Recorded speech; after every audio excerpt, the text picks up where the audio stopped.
Islamic জীবন দর্শনে দাম্পত্য জীবন কেবল একটি জাগতিক চুক্তি নয়, বরং এটি একটি মহান ইবাদত। মহান আল্লাহ পবিত্র কুরআনে ইরশাদ করেছেন, তারা তোমাদের ভূষণ এবং তোমরা তাদের ভূষণ। সূরা বাকারা ১৮৭। স্ত্রীকে খুশি রাখা এবং তার সাথে সদ্ভাব বজায় রাখা একজন আদর্শ মুমিনের অন্যতম বৈশিষ্ট্য। নিচে ইসলামী শরীয়তের আলোকে স্ত্রীকে খুশি রাখার ৭টি গুরুত্বপূর্ণ উপায় বিস্তারিত আলোচনা করা হল। ১. উত্তম আচরণের মাধ্যমে মন জয় করা। ইসলামে একজন পুরুষের শ্রেষ্ঠত্ব পরিমাপ করা হয় তার স্ত্রীর সাথে তার আচরণের ওপর ভিত্তি করে। রাসূলুল্লাহ বলেছেন, তোমাদের মধ্যে সেই ব্যক্তি সর্বোত্তম যে তার পরিবারের নিকট উত্তম, আর আমি আমার পরিবারের নিকট তোমাদের চেয়েও বেশি উত্তম। তিরমিজি। পারিবারিক জীবনে কঠোরতা পরিহার করে কোমলতা অবলম্বন করা সুন্নত। স্ত্রীকে সম্মান দিয়ে কথা বলা, তার মতামতের গুরুত্ব দেওয়া এবং ছোটখাটো ভুলগুলো ক্ষমাসুন্দর দৃষ্টিতে দেখলে দাম্পত্য জীবনে পরম সুখ নেমে আসে। ২. দ্বীনি বিষয়ে সহযোগিতা ও উৎসাহ প্রদান। একজন আদর্শ স্বামী কেবল তার স্ত্রীর পার্থিব সুখের চিন্তাই করেন না, বরং তার আখিরাতের সাফল্যের জন্যও সচেষ্ট থাকেন।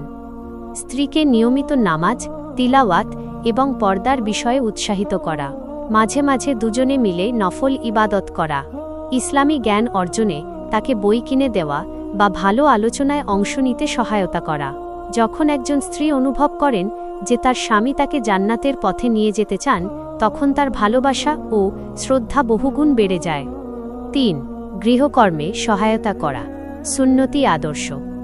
অনেকে মনে করেন ঘরের কাজ কেবল নারীর দায়িত্ব, কিন্তু আমাদের প্রিয় নবী ঘরের কাজে স্ত্রীদের সাহায্য করতেন।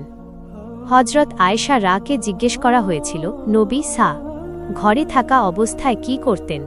তিনি উত্তরে বলেছিলেন, তিনি ঘরের কাজে পরিবারের লোকেদের সাহায্য করতেন। বুখারী। স্ত্রীর ব্যস্ততা বা অসুস্থতার সময় তাকে রান্না বা পরিষ্কার পরিচ্ছন্নতায় সাহায্য করা তাকে মানসিকভাবে অনেক বেশি প্রফুল্ল ও খুশি রাখে। ৪. বৈধ বিনোদন ও গুণকীর্তন করা।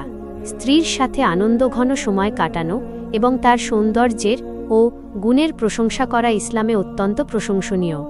নবীজি হযরত আয়েশা এর সাথে দৌড় প্রতিযোগিতা করেছেন এবং তার সাথে খোশগল্প করেছেন।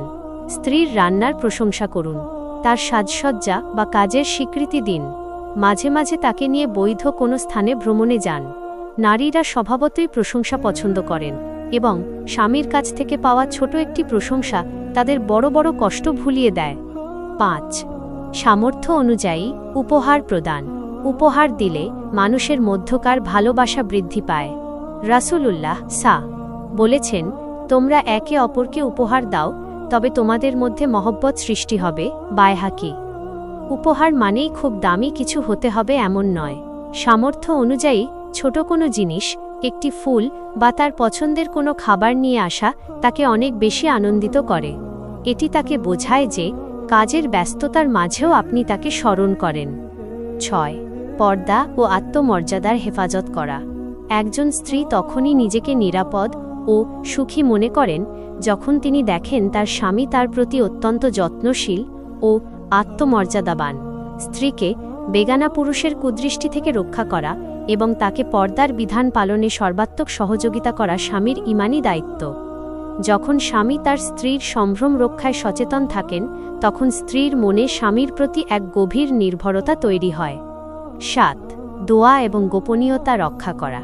দাম্পত্য জীবনের খুঁটিনাটি বিষয় বা স্ত্রীর দোষ ত্রুটি অন্য কারো কাছে, এমনকি মা বাবার কাছেও নয়, প্রকাশ করা ইসলামে কঠোরভাবে নিষিদ্ধ।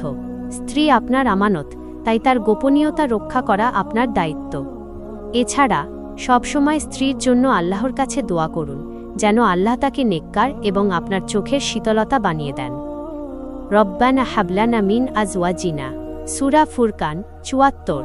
এই দোয়াটি নিয়মিত পাঠ করুন। উপসংহার: ইসলামী বিধিবিধান মেনে চলা মানেই হল শান্তি। স্ত্রীকে খুশি রাখা কেবল তার পাওনা নয়, বরং এটি আপনার পরকালীন পাথে। মনে রাখবেন, একটি সুখী ঘর থেকেই একটি সুন্দর সমাজ ও শক্তিশালী উম্মাহ গঠিত হয়। উপরের এই ৭টি মূলনীতি যদি আপনি আপনার জীবনে প্রয়োগ করতে পারেন, তবে ইনশাআল্লাহ আপনাদের দাম্পত্য জীবন হবে জান্নাতের এক টুকরো বাগান।